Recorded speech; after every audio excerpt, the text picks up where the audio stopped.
क्या मैं गलत हूं फॉर कीपिंग द हाउस जो मेरी नानी ने मुझे दिया, जबकि मेरी फैमिली कहती है कि मुझे ये अपने छोटे भाई को देना चाहिए।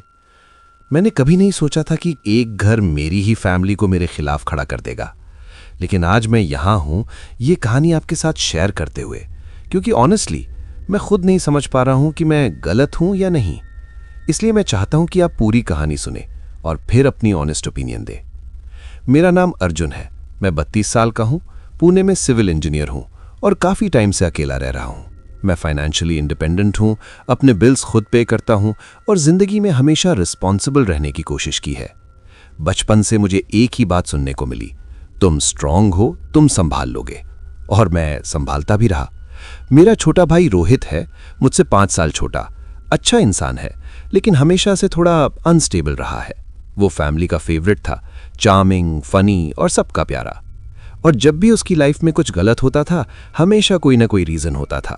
एग्जाम फेल, सिस्टम खराब था, जॉब छोड़ दी, ऑफिस टॉक्सिक था, पैसा चाहिए, अभी लाइफ फिगर आउट कर रहा है। और हर बार मुझसे यही एक्सपेक्ट किया जाता था कि मैं समझ जाऊं। जब मेरे पेरेंट्स का रिश्ता टूट रहा था, मैं 14 साल का था और रोहित सिर्फ 9 का। घर का माहौल काफी हैवी था, रोज आर्ग्यूमेंट्स, टेंशन और साइलेंस। उस टाइम बिना किसी ने बोले मुझसे एक्सपेक्ट किया गया कि मैं स्ट्रांग बनूं। मैं चुप रहने लगा, पढ़ाई पर फोकस किया और इमोशनल सपोर्ट देने लगा। रोहित को अटेंशन चाहिए होती थी, मुझसे एडजस्टमेंट एक्सपेक्ट की जाती थी। यह पैटर्न धीरे धीरे अडल्टहुड तक चला। एक ही इंसान थी जो ये सब क्लियरली नोटिस करती थी, मेरी नानी। वो नागपुर में अपने पुराने इंडिपेंडेंट घर में रहती थी। कोई लग्जरी नहीं थी, लेकिन घर पूरा पेड ऑफ था। 3 बेडरूम्स, छोटा सा गार्डन और एक शांति जो सिर्फ पुराने घरों में होती है। मैं बचपन से ही वहां काफी टाइम स्पेंड करता था, कभी ग्रोसरीज लाना, कभी टीवी या फोन फिक्स करना, या बस उनकी बातें सुनना। जैसे जैसे उनकी एज बढ़ती गई, मैं और ज्यादा विजिट करने लगा, हॉस्पिटल ले जाना, डॉक्यूमेंट समझाना या बस उनके साथ बैठ जाना। मेरा भाई भी आता था, लेकिन काफी कम, हमेशा कोई ना कोई रीजन होता था। नानी कभी कंप्लेन नहीं करती थी, लेकिन मुझे लगता है वो सब समझ जाती थी। पिछले साल मेरी नानी का देहांत हो गया। उन्हें खोना मेरे लिए इमोशनली काफी टफ था। रिचुअल्स के बाद जब उनका विल ओपन हुआ, मुझे ऑनेस्टली कुछ भी एक्सपेक्ट नहीं था। मुझे लगा या तो सब पापा के नाम होगा या फिर इक्वली डिवाइड हो जाएगा, लेकिन जो हुआ उसने पूरे फैमिली को शॉक कर दिया। नानी ने अपना घर मेरे नाम कर दिया था। मेरे भाई को पैसे मिले, लगभग 25 लाख रुपए। ये छोटी अमाउंट नहीं है, लेकिन घर जो लॉन्ग टर्म सिक्योरिटी देता है, वो मुझे मिला। विल के साथ नानी का हैंड रिटन लेटर भी था। उस लेटर में उन्होंने लिखा था कि उन्हें मुझ पर गर्व है और वो चाहती थी कि मैं उस घर का ध्यान रखूं जो उन्होंने और मेरे नाना ने बनाया था। उन्होंने ये भी लिखा, काफी प्यार से, कि मेरे भाई को पहले ही काफी फाइनेंशियल सपोर्ट मिल चुका है। उस दिन विल रीडिंग के बाद कमरे में काफी शांति थी। पापा ने मुझे हक किया, मेरा भाई चुप रहा। कुछ हफ्तों तक सब नॉर्मल चलता रहा। फिर एक दिन मेरे भाई ने मुझे मिलने के लिए कॉल किया। हम एक कैफे में मिले। वो काफी स्ट्रेस्ड और थका हुआ लग रहा था।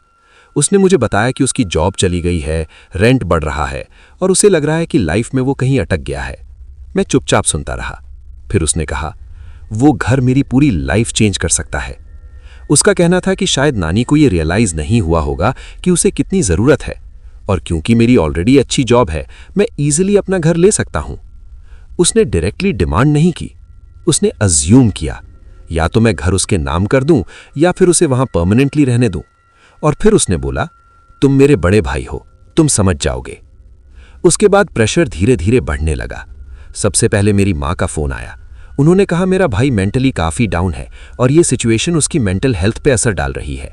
साथ ही साथ उन्होंने मुझे याद दिलाया कि मैं इंडिपेंडेंट हो, स्ट्रांग हो, तुम्हें घर की इतनी जरूरत नहीं है। फिर मेरी मासी का कॉल आया। उनका कहना था कि फैमिली प्रॉपर्टी से ज्यादा इंपॉर्टेंट होती है और नानी भी शायद यही चाहती होंगी कि मैं शेयर करूं। मेरे पापा भी थोड़े कंफ्यूज लगने लगे। क्या इस बात के लिए फैमिली में टेंशन क्रिएट करनी जरूरी है? क्या तुम थोड़ा एडजस्ट नहीं कर सकते? वही शब्द दोबारा आए, एडजस्ट। इस पूरी सिचुएशन में किसी ने मुझसे ये नहीं पूछा कि मैं क्या चाहता हूं। किसी ने ये भी नहीं पूछा कि वो घर मेरे लिए क्या मतलब रखता है। मैं उस घर में रहना चाहता हूं, सालों से रेंट दे रहा हूं। मैं एक परमानेंट जगह चाहता हूं जहां मुझे फ्यूचर की चिंता ना हो। और एक बात जो मैंने खुलकर नहीं कही, मुझे डर लगता है कि मेरा भाई इतनी बड़ी रिस्पॉन्सिबिलिटी नहीं संभाल पाएगा। इसलिए नहीं क्योंकि वो बुरा है, बल्कि इसलिए क्योंकि वो केयरलेस डिसीजंस ले लेता है। जब मैंने ये बात हल्की सी मेंशन की, मुझे जजमेंटल कहा गया। माँ ने कहा, तुम कौन होते हो डिसाइड करने वाले? उस दिन पहली बार लगा कि शायद मैं ही गलत हूं। सब कुछ एक फैमिली डिनर के दौरान फट गया।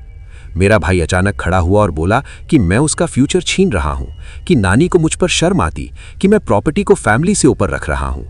उस मोमेंट पर मेरा कंट्रोल छूट गया। मैंने कह दिया कि मैंने पूरी जिंदगी रिस्पॉन्सिबिलिटी ली ताकि उसे ना लेनी पड़े, कि हमेशा मुझे ही एडजस्ट करना पड़ा, और यह भी कि नानी का डिसीजन फाइनल था। रूम बिल्कुल शांत हो गया। मेरी माँ रोने लगी, मेरे पापा बिल्कुल थके हुए लग रहे थे, और मेरा भाई गुस्से में बाहर चला गया। उस रात मैं सो नहीं पाया। मैं खुद से बार बार पूछता रहा, क्या मैं हार्टलेस हूं? क्या मैं बस अपने लिए खड़ा हो रहा हूं, या क्या मैं एक घर के लिए अपनी फैमिली को तोड़ रहा हूं? आज मेरा भाई मुझसे बात नहीं करता। मेरी माँ की डिसअपॉइंटमेंट क्लियरली दिख जाती है। रिलेटिव्स कॉम्प्रोमाइज सजेस्ट करते रहते हैं, जो अक्सर मुझसे ही सैक्रिफाइस मांगता है। अभी पेपरवर्क चल रहा है। कुछ महीनों में मैं उस घर में शिफ्ट होने वाला हूं। मुझे थोड़ा रिलीफ फील होता है, लेकिन गिल्ट भी उतना ही स्ट्रांग है। मैंने ये इनहेरिटेंस मांगी नहीं थी, मैंने किसी को मैनिपुलेट नहीं किया, फिर भी मैं ही विलन बन गया हूं।